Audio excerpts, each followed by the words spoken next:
What's up guys, welcome back to the channel. In this particular video I will explain the problem lucky numbers. This problem is very interesting and little bit tricky to understand, but once you have understood this you are definitely going to like this particular problem. So guys, let me start with the problem statement. It says that lucky numbers are the subset of integers. Now rather than going into much theory, let us see the process of arriving at lucky numbers. So we are first going to take the set of positive integers. You can see that I have integers from 1 to infinity, right? After this, we are going to delete every second number in the first operation. So this is the first operation on this particular list, right? And we are going to delete every second number. So now you can see that every number like 2, 4, 6, 8, 10, 12 will get deleted, right? And now you can see that I have only odd numbers. Okay, this is the first operation. In the second operation, we are going to delete every third number. So let me write 2 here because it is denoting that we are going to delete every second number in this iteration and every third number in this particular operation, right? So now when I delete every third number, so 5 will get deleted, then 11 will get deleted, after this this 17, right? So this is how we are going to delete. Now you can see that this is the reduced set that we have. After this we have to continue this process indefinitely, like we are going to continue this process till we are like not able to delete any element. Okay, after this it says that any number that does not get deleted due to the above process is called a lucky number, right? And now you are given a number n and you need to tell whether the number is lucky or not. So if the number is lucky, then return 1, else return 0. Okay, now one example is given here guys. So we have n equals to 5 and we have to tell whether 5 is a lucky number or not. So first of all, let me write 1, 2, 3, 4, 5. According to the first operation, I have to delete every second number, right? So I will delete simple 2 and 4. After this, I have 1, 3, 5 as the reduced set, right? So now I have to delete every third number. So I'll simply delete this 5. And after this, I will have 1 and 3. Now guys, you can see that 5 is deleted here, right? So we don't have 5 here and we are not going to have 5 anywhere in the set, right? After we keep performing the operation. So 5 is not a lucky number. So we are simply going to return 0 as the output. Now guys, I hope you have understood the problem well. So let's talk about the solution now. Okay, so I have written one example here and see guys, after looking at the problem, the first approach that will come to your mind is we can store number from 1 to 5. So 1, 2, 3, 4, 5. We can write number from 1 to 5. Then we can do the exact operation as mentioned in the problem statement. Like first delete every second number, then delete every third number and so on, right? So see, first of all, we are going to delete every second number. So this 2 and this 4 will get deleted, right? And after this, I will have 1, 3 and 5 in the series. After this, I have to delete every third number, right? So I have only one number, which is 5, and this is going to get deleted. So I will have 1 and 3 left in the array, right? So guys, this is how we are going to move. Now I have to delete every fourth number, but I have only 2 numbers in the array and I have to delete every fourth number. So definitely no any number is going to delete it from this particular series, right? So this is the final series that we have. And now we can easily get whether 5 is a lucky number or not, because in the final series we are having only lucky numbers, right? Because this number doesn't get deleted while performing operation and 5 is no more there.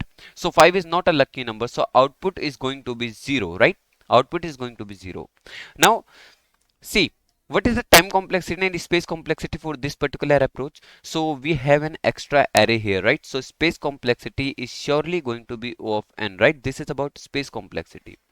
What about time complexity? So time complexity is something which is tricky to understand. See, first we have n numbers, then we have n by 2 numbers because every second number got deleted. Then out of these n by 2 numbers, every third number will get deleted. So I will have n by 2 by 3, right? Which is actually n by 6. So I will have n by 6 numbers and so on, right? So this is a kind of harmonic series where I have n, then n by 2, then n by 6, right? And guys, for this particular series, there is no definite sum. So I'm not sure about how many times this is going to perform the operation. So this is something which is O of indefinite, right? And this is something which is definitely going to be greater than O of n. Why I'm saying this? Because inside every iteration I'm doing some deletion operation, right? But a deletion operation in an array or any data structure takes O of n, right? So guys, time complexity is something which is how many times it is going to iterate into this O of n, right? So this is something which is greater than O of n. So this is about the brute force approach that we have. This is the first approach. Now guys, I will talk about the second approach. Okay, so in order to explain the optimal approach, guys, I have written the same example here, and I have written the brute force approach as well, right? So I have written brute force approach because, guys, I want to use this particular approach to explain the optimal approach. We are going to figure out some interesting observation from this particular approach.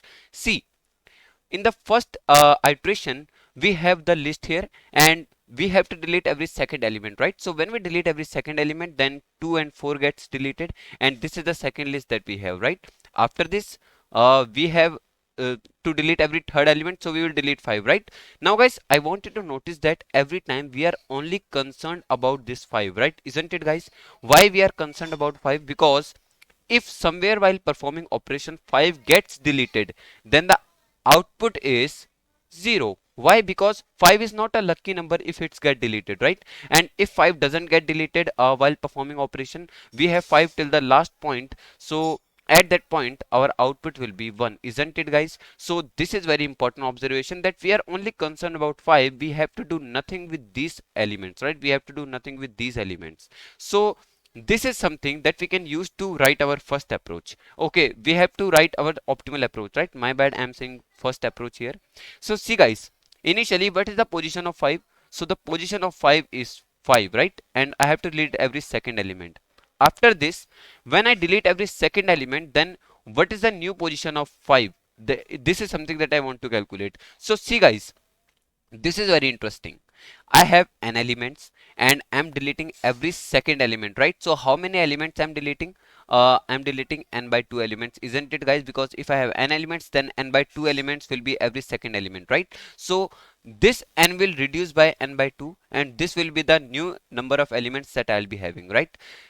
Let me explain how it works. So I have 5 elements and I delete every second element, so 5 by 2, right? And here I'm talking about integer division, so 5 by 2 will give me 2, right?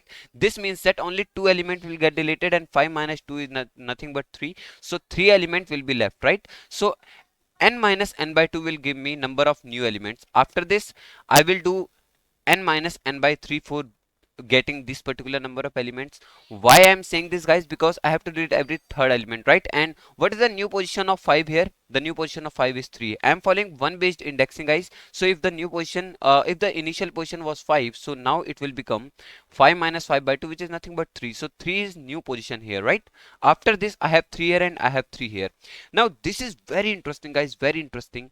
Let me explain what does this means, right? But okay, so let me explain, guys. I have 3 elements, let's say A, B, C, and I have to delete every third element, right? So definitely this element is going to get deleted, isn't it? This means that 5 will get deleted, right? So guys, this is I'm going to generalize this. Let's say n is representing the position of number, right? So initially n was 5, after this n will become 3, right? And then n will become okay, so n will become 3 here. So n is representing these values and I is representing these values. I basically means that every second number gets deleted, right? So one thing is sure, that when n mod I equals to 0, then the number will get deleted, so answer equals to false, right? This is the first observation. And let me explain it again, guys, why I'm writing n mod I and I'm not writing n equals to I, because here n equals to I, right? So you may raise this particular question. Let me explain. So see, let's say I have 6 numbers A, B, C, D, E, F, right? I'm writing a general case here and I have to delete every third number. So definitely these two numbers are going to be deleted, and both of these numbers are nothing but multiple of 2, right? A multiple of 3 actually. So you can see here, guys, whenever n becomes multiple of I, then n is definitely going to be deleted, because here you can even see that this 6 is nothing but the multiple of 3, right? So 6 is definitely going to be deleted. So that's why I'm writing this particular condition. Now I hope you are clear with this particular condition. After this, if this is not true, then we will keep performing the operation, isn't it, guys? So I'm going to write the pseudocode as well. First of all, let me remove this particular step. Now I hope you have understood this, why I have written that particular condition, right? So see, our code is something which is dependent of n and I, isn't it, guys? We are only concerned about the last position of the current position of the number which is given to us. So see, I have a function, let's say is lucky, right? Is lucky, and this is going to take n and I, right? So guys, you can see one thing, that this is going to represent the position of number 5, n equals to, now let me explain for n equals to 12, right? N equals to 12 I want to explain. So no, actually not n equals to 12, n equals to 13, because 12 will get deleted in the first iteration only, and initially I will be equal to 2 and n will be equal to 13 here. Why I'm saying I equals to 2? Because I will have 13 numbers and I want to delete every second number, right? So I have 1, 2, 3, 4, 5, 6, 7, 8, 9, 10, 11, 12 and 13. These are the numbers that I have. Initially, what is the position of 13? This is nothing but 13, right? And the value of I is equal to 2. After this, what is the new number of what is the new position of 13? What is the new position of 13? So this is nothing guys but n minus n by 2, isn't it? Because I have to delete every second element, so n by 2 elements will get deleted and the remaining element will be n minus n by 2. So 13 minus 13 by 2 is what? 13 by 2, I am following integer division, so this is nothing but 6, right? So I have 13 minus 6, which is 7. So the new position of 13 will be 7. Let's see. 2, 4, 6, 8, 10 and 12 will get deleted, right? After this I have 1, then 2, then 3, then 4, then 5, then 6. Okay, no, actually I think I'm missing something, which is 9 here, right? So 1, 3, 5, then 7, then 9, then 11, right? So I have 1, 2, 3, then 4, then 5, then 6, then 7. So this is the new position of 13, which is 7. After this, my I is going to increase because now I have to delete every third element, right? So now I will delete every third element. So see, what is the new series that we have? Let me erase this guys, because I have a limited space. So I'm going to erase this, and now I will write the same series here again. So I have 1, now I have 3, 5, 7, 9, then 11, then 13. 1, 2, 3, 4, 5, 6, 7, right? So guys, see, now I have to delete every third element, and 7 is something which is not the multiple of 3. So this 5 will get deleted and this 11 will get deleted, but 13 will doesn't get deleted, right? So now what is the position of 13? New position of 13, again we can use the similar formula. I have n equals to n by 3. Okay, n minus n by 3. Then n is something which is now equal to 7. 7 minus, what is 7 by 3? 7 by 3 is nothing but 2, right? Because I'm following integer division, so I have 5.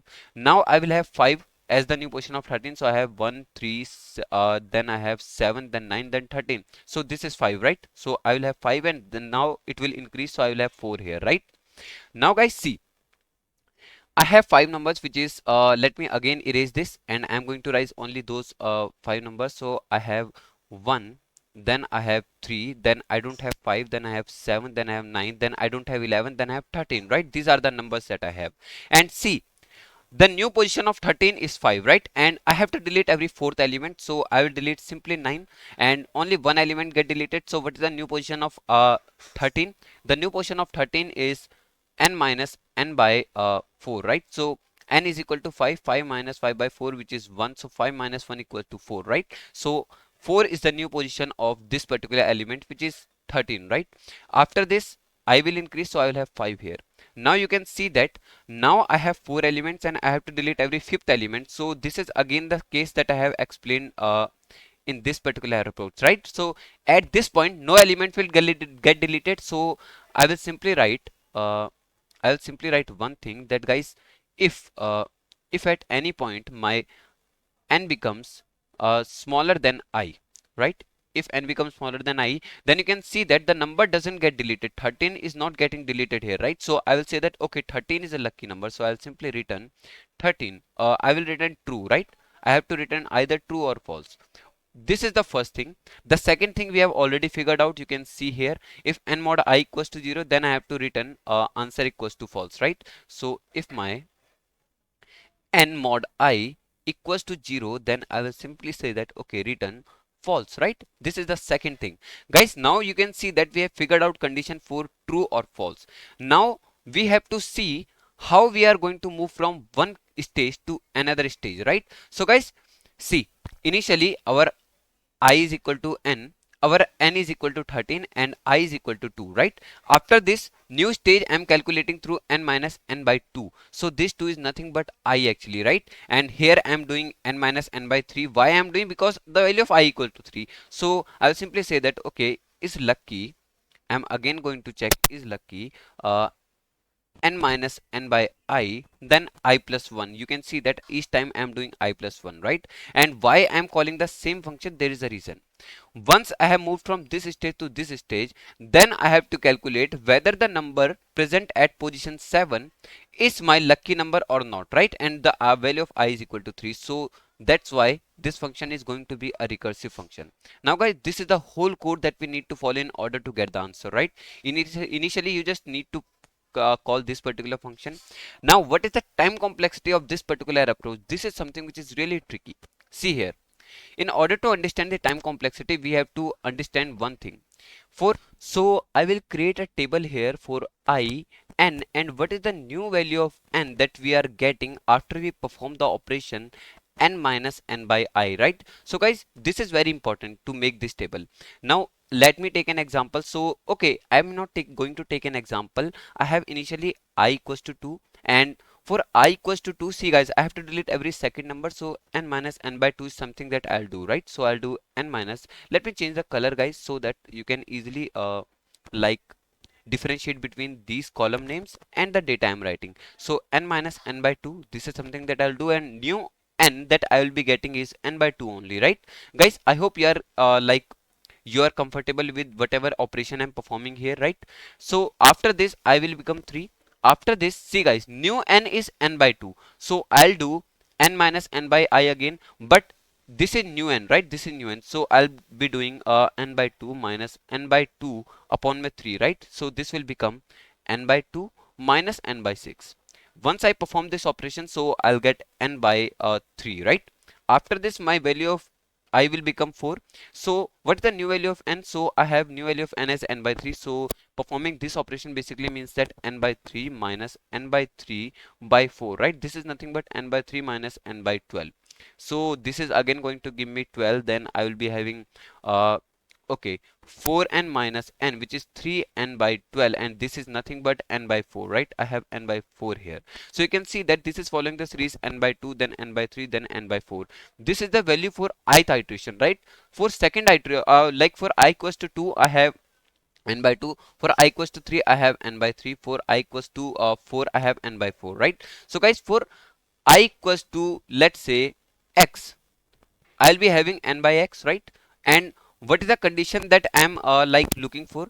This is the condition for worst case. The condition for worst case is this particular condition. If at intermediate position, guys, this condition becomes true, then this is well and good. But in worst case, this condition will become true. Why I'm saying this? Because see guys, you can even see this particular example, like when we have a lucky number, then this condition, when this condition will become true, which is nothing but this condition, only in that particular case we are going to return true, right? So this is the condition for lucky number. So I will stop when n by x becomes smaller than x, right? So what is my x? X is basically showing that what is the last iteration that I'll be having. So I have n is smaller than x square, and then I'll simply write that x is something which is greater than o of like under root of n, right? So this is the last iteration. So last iteration is something which is o of under root of n, right? So guys, this is the time complexity. This is the time complexity, because time complexity is nothing but how many iterations we have done, right? So guys, this is about time complexity. Talking about space complexity, so as this is a recursive code, so space complexity is nothing but again equal to o of square root of n, right? Space complexity is again o of square root of n. So now I hope you have understood everything related to this particular problem, whether it's brute force or its optimal approach or the intuition behind the approach. Now let me show you the code, guys. So I have written the code here in C++, Java and Python as well. So what I'll do is I'll simply go here and I'll show you the C++ code as well. So this is the C++ code. You can see that the code is very easy to understand, right? And this is again the Java code, and I have written the Python code as well. So guys, now this is all about this video. Thank you.